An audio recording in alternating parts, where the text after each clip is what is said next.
The rain came down in cold sheets the night Daniel Cross pulled his luxury car into a forgotten gas station on the edge of a highway that barely anyone used anymore, the kind of place where the lights flicker even when there's power and the air smells of rust, fuel, and old regrets. And in the passenger seat sat his wife, Emma Cross, 8 months pregnant, her hands resting protectively on her swollen belly as the baby inside her shifted, almost as if sensing the tension that had filled the car.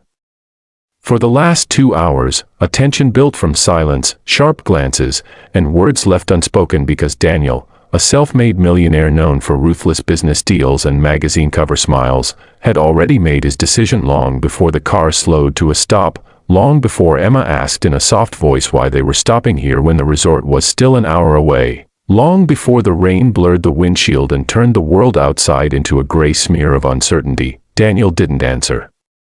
her right away. He stepped out, slammed the door harder than necessary, and for a moment Emma thought he was just going to refuel, that this was another inconvenience on a trip she never wanted to take in the first place, a trip he insisted on despite her doctor's warnings. But when he walked back to her side, his face was cold, distant, like the men she had married had been replaced by a stranger wearing his skin, and that was when he said it, calmly, almost casually, that he needed space.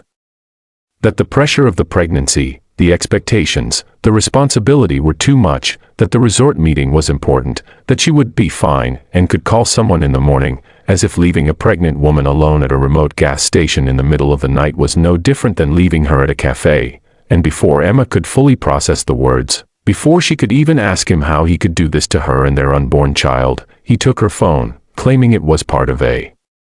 business issue, placed it in his pocket, and closed the door, locking it from the outside for a brief, horrifying second before unlocking it again and telling her to get out. And that moment broke something inside her because she realized this wasn't a threat or a dramatic outburst, it was abandonment, pure and intentional. And as she stepped onto the wet ground, the cold seeping through her thin dress, Daniel got back into the car, his engine roaring louder than the thunder above, and drove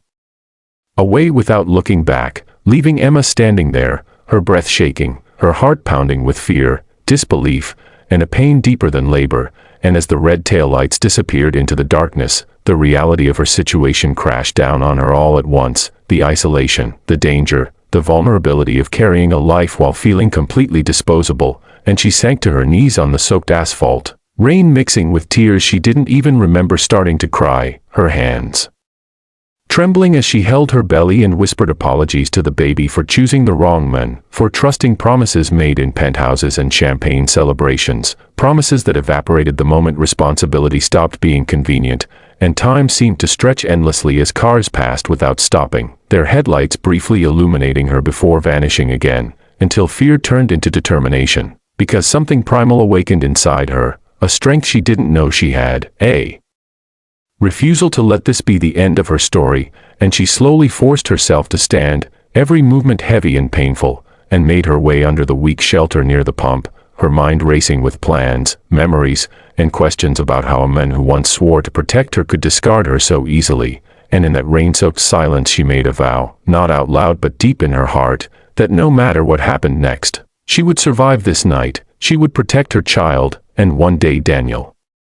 Cross would understand that abandoning a woman at her weakest doesn't erase responsibility, it creates consequences, because fate has a way of circling back when you least expect it. And as the storm continued to rage above that forgotten gas station, the first chapter of Emma's transformation was written not in comfort or luxury, but in pain, courage, and the quiet resolve of a mother who refused to be broken. If this story moved you, inspired you, or made you feel something real, make sure you